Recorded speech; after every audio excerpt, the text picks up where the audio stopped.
अस्सलाम वालेकुम everyone. I hope कि आप लोग बिल्कुल ठीक ठाक होंगे। मैं बिल्कुल भी ठीक नहीं हूँ क्योंकि आप लोगों ने मैंने भेजा था, एक शॉर्ट भेजा था जिसमें मेरी वालदा का इंतकाल हो गया है। तो अभी टाइम लगता है संभलने में, हल्के हल्के बंदा संभलता है। लेकिन मैं अपनी वालदा के लिए ये बताना चाहूँगी उनके बारे में थोड़ा सा कि वो बहुत ग्रेट लेडी थी और वो एक आर्मी मैन की वाइफ थी और हमेशा से बहुत अच्छे तरीके से मैनर्स से वो रहती थी और हमेशा अपना उन्होंने बहुत अच्छा ख्याल रखा, अपने बच्चों का ख्याल रखा।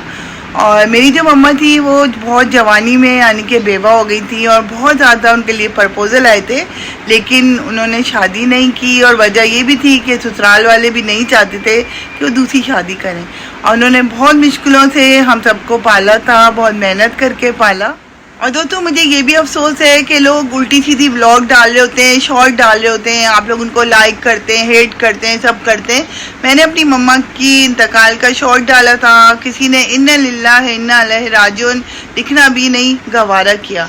लेकिन इस तरीके से नहीं होना चाहिए, लोगों को हर तरीके से रहना चाहिए। अब ज़रूरी नहीं है कि मैं शोर शराबा नाच गाना डालूँ तो आप लोग मुझे लाइक करें या हेट करें। तो आपको भी इसी दुनिया में रहना है और हम सब ने जाना है, हकीकत यही है। जो इस दुनिया में आया है उसको जाना भी है। तो दोस्तों आप सबका दिल रख के सबका ख्याल रखें और आप यही सोचोगे मैं इतने दिन से व्लॉग नहीं डाल रही हूँ, तो जब तक कि आपके पास व्लॉग आएगा जब तक मैं काफ़ी संभल जाऊँगी और इंशाल्लाह मैं रेगुलर अपने व्लॉग्स पर आऊँगी। और दोस्तों मैं अपनी मम्मा के बारे में कुछ आपसे शेयर करना चाहूँगी क्योंकि मेरी मम्मा जो थी अपनी बहनों में सबसे छोटी थी, सबसे लाडली थी और वो उठ के पानी तक नहीं पीती थी। वो इतनी ज़्यादा लग्जरी रहती थी, उनकी बहनें उनका बहुत ख्याल रखती थी। और जब उनकी शादी हुई तो अपनी बहुओं में भी सबसे बड़ी थी वो, और वैसे भी अपने ससुराल में भी बहुत ज़्यादा लाडली थी वो सबकी। और बहुत अपनी इज्जत के साथ ज़िंदगी गुजारी है उन्होंने और अपनी शानदार लाइफ गुजारी है। 2 उम्रें किए हैं और वो बेटे के पास लंदन से भी होकर आई हैं और बहुत अच्छी लाइफ उन्होंने माशाल्लाह गुजारी है।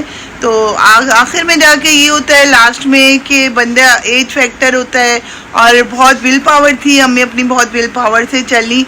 लेकिन वही है, अल्लाह ताला की रज़ा के आगे कुछ नहीं होता। हर बंदे की जो है वो अल्लाह ताला की अमानत है हर बंदा, तो जब टाइम आता है तो कुछ भी नहीं देख सकते हम लोग। और दोस्तों मैं अपने दोस्तों को एक पैगाम देना चाहती हूँ कि जब भी आपकी भी एक एज आएगी, मेरी भी आएगी, सबकी आएगी, तो हमें अपना हाथ हमेशा इस तरह रखना चाहिए, इस तरह नहीं रखना चाहिए।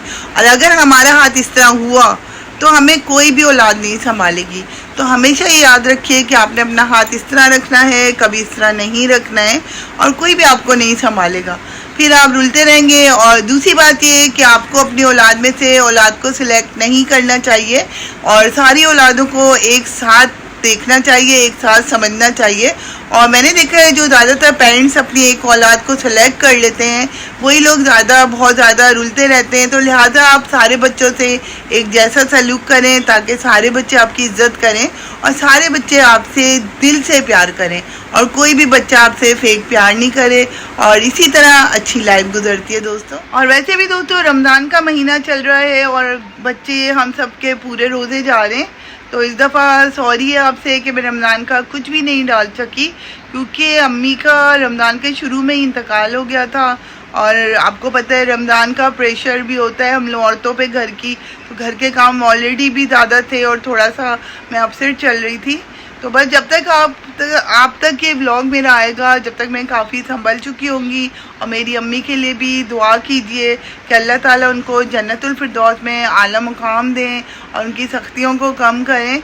और हम सब बहन भाइयों के लिए भी दुआ कीजिएगा कि हम सब बहन भाइयों को भी सब्र आ जाए क्योंकि माँ ऐसी हस्ती है कि हम नहीं उसको। मेरे वालिद का भी इंतकाल हो चुका है, वो भी रमज़ान में ही 27वें रमज़ान में उनकी डेथ हुई थी।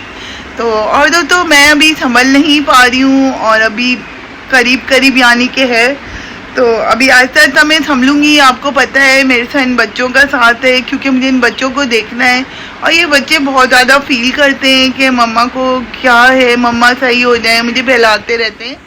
और दोस्तों मैं अपनी अम्मी को बहुत ज़्यादा मिस करती हूँ और मैं संभल नहीं पा रही हूँ। और ये है कि आप दुआ करें कि मुझे भी अल्लाह मियाँ सब्र दे क्योंकि मुझसे संभला नहीं जा रहा है। मैं जितनी भी कोशिश करती हूँ, लेकिन माँ है, माँ को इतनी जल्दी तो नहीं कोई बुला रहा। मेरे लिए भी दुआ करें कि अल्लाह ताला मुझे भी सब्र दे।